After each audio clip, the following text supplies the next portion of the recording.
Before we dive into the depths of the story, don't forget to like and subscribe, because your refined taste deserves stories told with true creativity.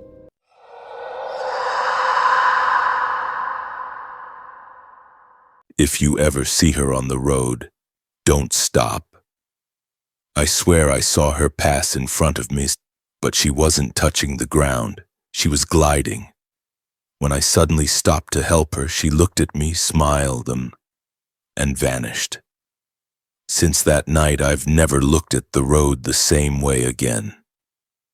My name is Ryan Stockley, and I've been a truck driver for over 15 years. I've traveled across most U.S. states. The night is my domain. I love the empty roads, the stillness between pickup and delivery. I used to fear nothing, until that night. It was Thursday, April 11th. I was finishing up a delivery of electrical supplies from Orlando to Port St. Joe. The US 98 stretched ahead of me like it had no end. The sky was thick with clouds and there was no moonlight. The rain had stopped a while ago, but the humidity clung to everything. The windshield kept fogging up, and the wipers worked occasionally to keep the view clear. The clock read 2:42 a.m. I felt strangely calm. No cars, no lights, no interruptions, just the steady sound of my tires and the wind rustling through the trees on both sides of the road. Then suddenly, out of nowhere, I saw something. A woman, standing, alone. Right in the middle of the road, I slammed on the brakes and blared the horn. The truck shook and swerved a little before coming to a full stop just a few yards away from her. My heart was pounding. My breath quickened. My eyes widened, staring at this unmoving feminine figure ahead. She was wearing a long white dress clinging to her as if soaked. Her black hair hung down, covering part of her face, but she didn't move, didn't flinch, and didn't respond. I sat there, frozen in the cab, staring. I didn't dare open the door. Something in the back of my mind was screaming, "Don't get out!" But curiosity won. I opened the door slowly, and stepped down. The air felt thick, and the smell was strange, like damp earth mixed with rust. I walked toward her, 1 step, 2, 3, and then just as I got closer, she vanished. Yes, right in front of me, no scream, no mist, no sound, just gone. I rushed back to the truck, heart racing, hands trembling. I slammed the door and turned the ignition. But the seat next to me wasn't empty. I froze. There was something there. I couldn't see it clearly, but I could feel it, like the air had changed beside me. I turned my head quickly. Nothing. I looked forward and screamed. Her face was pressed against the windshield from outside, smiling. Then she vanished. I hit the gas and took off. I wasn't looking for a gas station or safety. I just wanted to get off that cursed stretch of road. About 20 minutes later, I found a small gas station with a dimly lit kiosk. I stopped, panting, and stepped out, lighting a cigarette, even though I had quit smoking 3 years ago. An old man, dark-skinned with strange, knowing eyes, approached me. He looked like he had seen everything. He asked, "First time you saw her?" I froze. "What? Who?" He gave a sad smile and nodded toward the truck. "The woman who comes out on the road when it rains. She doesn't want help. She wants to take someone with her." I tried to steady my voice. "You know about her?" He looked straight into my eyes and said, "Many have seen her. Few made it through." And then he walked away without another word. I returned to the truck, but I wasn't the same. The whole ride after that, I kept glancing at my mirrors every few seconds, checking the seats, even though my truck had no back seats. When I finally reached Port St. Joe, I didn't speak to anyone. I handed off the delivery and went straight to the motel. And there, as I closed the bathroom door behind me, I caught a glimpse in the mirror, a long-haired shadow standing behind me. I turned. No one. Since that night, every time I drive after midnight on any Florida road, my headlights catch something. A shadow, a woman, flickering in and out of view, and sometimes I hear breathing beside me, but I never look and I never stop because I know the ones who stop never finish the ride.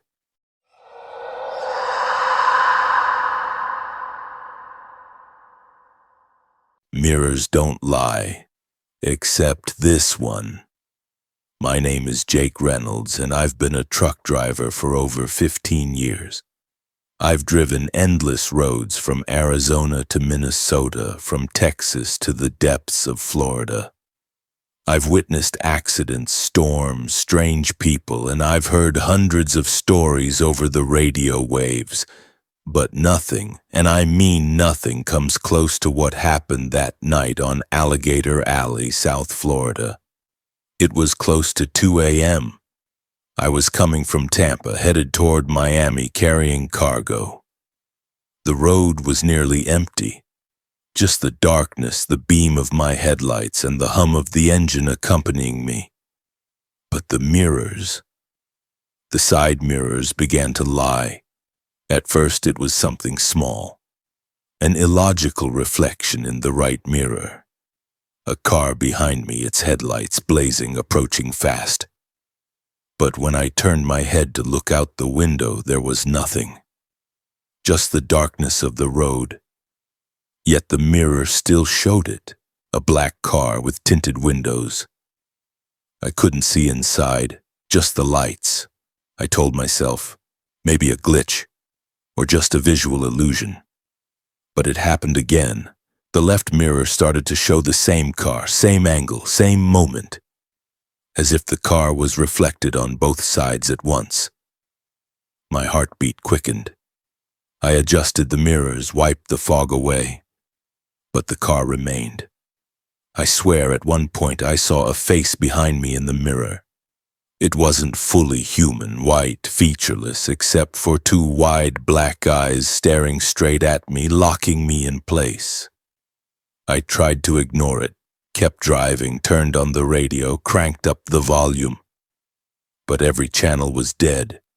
No music, no voices, just a low hum like a deep frequency, as if the truck itself was breathing. Then the mirror started to show something else. The car disappeared. Now I was seeing myself, but it wasn't me. In the mirror, the other Jake was smiling, a cold smile that didn't match my exhausted face. I kept watching as I drove, and every time I glanced back, the mirror showed this version of me staring directly at me. As if the mirror wasn't reflecting an angle anymore, but facing me head-on. Suddenly, the truck stopped responding.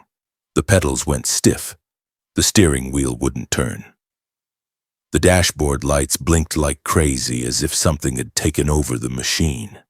And the mirror now showed the passenger seat, empty at first. Then someone appeared. He was wearing old-fashioned clothes. His hair was wet like he'd just come out of a river. His face was deformed, nose broken, eyes full of tears. Slowly he raised his hand and wrote on the inside of the mirror, "You're next," I screamed. Slammed the brakes with all my strength, pulled the truck to the side of the road and jumped out, running into the pitch-black asphalt. No cell service. The horizon behind me, in front of me, to the left and right. Nothing but silence and darkness. I returned to the truck, shaking, opened the door, peeked inside, and saw the mirrors fogged up from the inside, like something had breathed on them. I wrote with my finger on the glass, "Who are you?" The response appeared instantly. "I'm the one you didn't see when you hit me." The blood froze in my veins. I remembered. A year ago on this same road, I had a minor accident on a night just like this. I hit something and didn't stop. I thought it was a wild animal. I never called the cops, never told anyone. Was it a person? Has his spirit come back to haunt me? The next day, when I arrived at the delivery center, they asked me to sign some paperwork. One of the workers said quietly, "You're Jake, right? The driver who hit my friend's son on Alligator Alley last year and drove off?" I stood there stunned. He continued, "I recognized you from the security footage, but don't worry, he's coming to see you tonight." Since that night, I've taped up the side mirrors with black tape. I never use them again, and I never sleep without the truck's lights on, because I know the mirror doesn't reflect truth.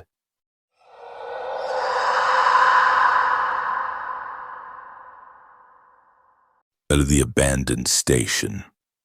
My name is Travis Malone. I'm 39 years old and I've been an interstate truck driver for over 17 years. I've seen a lot, heard even more stories, but what happened to me that night made every one of those stories sound like a child's joke. It was around 2:40 a.m. I was driving along US 98 in South Florida between Okeechobee and West Palm Beach. A long, desolate road you can drive for an hour without seeing a single car. That night, my fuel tank was nearly empty, and the GPS indicated a small gas station just 3 miles ahead. I'd never been to it before, but I figured, no problem, I'll refuel and keep going. A minute later, an old wooden sign appeared, its faded letters reading, "Harper's Gas, since 1956. I turned into the dirt path leading to the station. From the first glance, the place felt off, a chilling silence. No animal sounds, no insects, not even wind. The station looked like something out of a black and white movie. A single rusty pump, a small boarded-up building, and no lights anywhere. But I swear there was a light glowing inside the station, despite the closed sign on the door. I stepped out of the truck and walked toward the pump. Surprisingly, it was working. I grabbed the nozzle and began filling the tank. But out of the corner of my eye, through the station's window, I saw someone standing inside. A tall, dark figure, still motionless. I couldn't make out any features. I figured maybe it was a guard or a late-night employee. I waved, but they didn't respond. Suddenly, the light went out, and a loud crack came from the glass, like someone hitting it from the inside.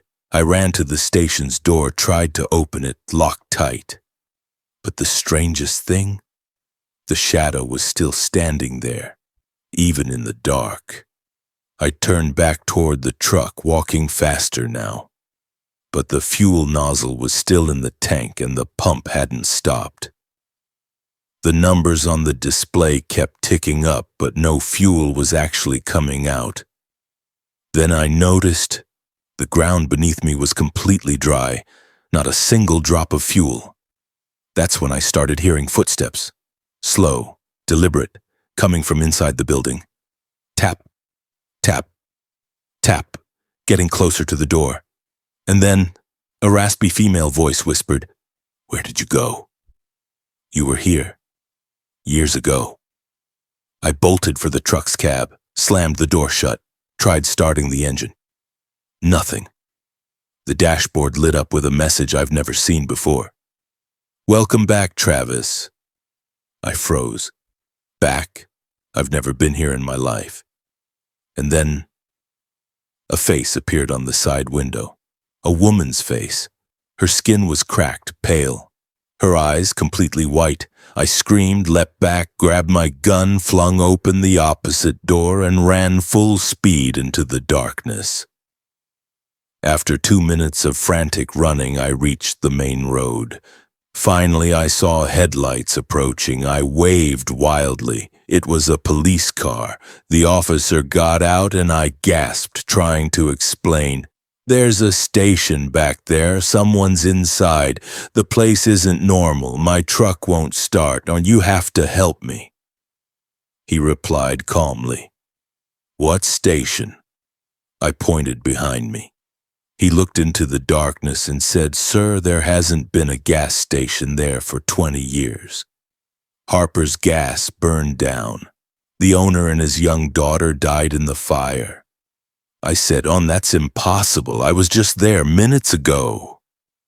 He took me back. We drove to the same spot, and all that was there to Naansuak was an empty dirt lot. No building, no pump, nothing.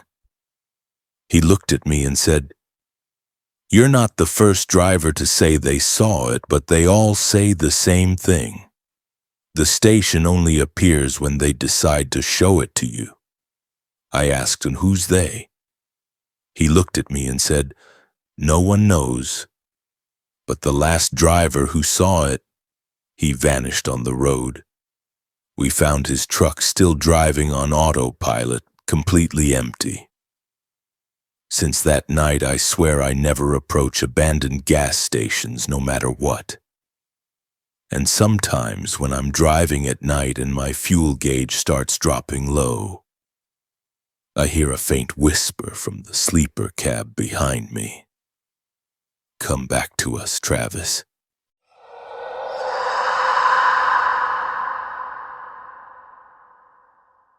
The Phantom of the Long Road.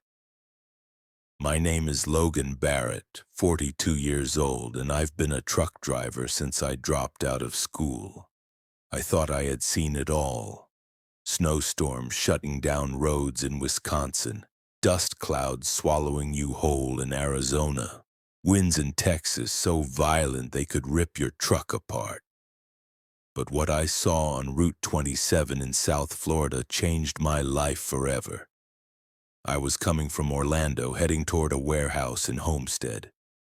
A long haul through near-deserted areas. Banana farms, swamps, roads no one drives after dark. My truck was loaded with imported electronics. No room for delay. It all started at kilometer marker 234. I remember the number perfectly. In the middle of the road, I saw someone standing on the shoulder. A girl, holding a small suitcase. She wore a long white dress and her wet hair clung to her face. I'm not one of those idiots who stops for strangers in the middle of the night. But something about her made me slow down and stop. I rolled down the window and asked, "Where are you going?" She slowly lifted her head and replied in a voice that sounded like it was echoing from a well, "To the end of the road." I hesitated, but I let her in. I can't explain why. She just didn't seem normal. She climbed in silently, sat beside me, and never once looked my way. 10 minutes passed in heavy silence. I tried to break the ice. "What's your name?" She replied. "They used to call me Lily." I chuckled. "Used to?" She didn't answer. She just slowly turned and stared into the side mirror. And that's when I noticed something that froze the blood in my veins. Her reflection wasn't in the mirror. She was sitting right next to me. I could see her with my own eyes, but in the mirror, nothing. The seat was empty. The mirrors reflected everything perfectly, except her. A chill ran through me. I looked at her. She was still staring into the mirror like she knew I had noticed. Then she said calmly, "Mirrors don't show the ones who died here." I almost slammed the brakes right then, but the road was empty and pitch black. I looked ahead, then turned to the seat again, and Lily was gone. The truck swerved as I hit the brakes hard. I pulled over, gasping for breath. I jumped out, yelling, "Where are you? Who are you?" But there was no one there, and just as I was about to climb back in, I heard the truck door open, by itself. Then it closed. Heart pounding, I climbed back in, looked at the passenger seat, and there it was, the suitcase she'd been carrying. With trembling hands, I opened it. Inside was an old dress caked in mud and a black and white photo of a girl who looked exactly like her. Written above the photo, Lily Holmes, 1973. Missing on Route 27, never found. Suddenly the truck jolted forward while in park, like someone had stepped on the gas. I gripped the wheel, forced it down the road until I spotted an abandoned gas station and parked there. Locked the doors. I thought the nightmare was over, but then on the windshield, written in invisible fog that only just appeared, were the words, "Take me to the end of the road." And in the next moment, the mirrors began showing something impossible. They reflected the road ahead, but different, darker. A heavy fog, people emerging from the woods, standing on either side of the truck, staring at me. But when I looked around, nothing, no one. I spent the rest of that night inside the cab, clutching the door handle, praying for the sun to rise. And when it finally did, everything was gone. Even the suitcase had vanished. But what I'll never forget is that every time I drive down Route 27, I see her face in the rearview mirror, still asking to be taken to the end of the road. And I wonder, will I be the next passenger riding with her?